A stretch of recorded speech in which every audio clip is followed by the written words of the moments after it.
Kelin tam Voy, o'g'li. sumkam qolib ketibdi. Qizimmi? Boribdi. Assalomu alaykum. Alaykum assalom. Yaxshi ko'rgan qizingizmi deyman? Shunaqa desa ham bo'ladi, demasa ham bo'ladi. Papa pros. Endi to'y qachon? Qanaqa to'y? Sunnat to'yingiz o'tgan bo'lsa kerak, nikoh to'yingizni so'rayapman. Endi bilmadim, otasi moshina uy olib bersa, keyin qilamiz-da to'y. Sharoiti bo'lmasa shunga otasini. Sharoiti bo'lmasa, kreditga olib beradi. O'zingiz nima qilasiz? Qalbimni beraman. Quruq qalbingiz og'iz yirtmaydimi? Kim boqyapti sizni? Onam ishlaylar. Issiqjon, onangizga bir narsa bo'lib qolsa, kim boqadi sizni? Ama to'y emasman. Ana diplomli qizga uylanyapman. O ishga qo'yaman, bu ishlaydi-da keyin. Pastkash, isqurt, senga o'xshagan isqurtlar ko'payib ketdi. Senga beradigan qizim yo'q. Nima qilgansiz bu? Deb qolsa otasi mabodo.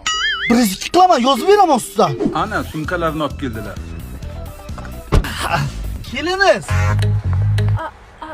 Yaqinda to'yimiz. Men rozi, qiz rozi. Qizni otasichi?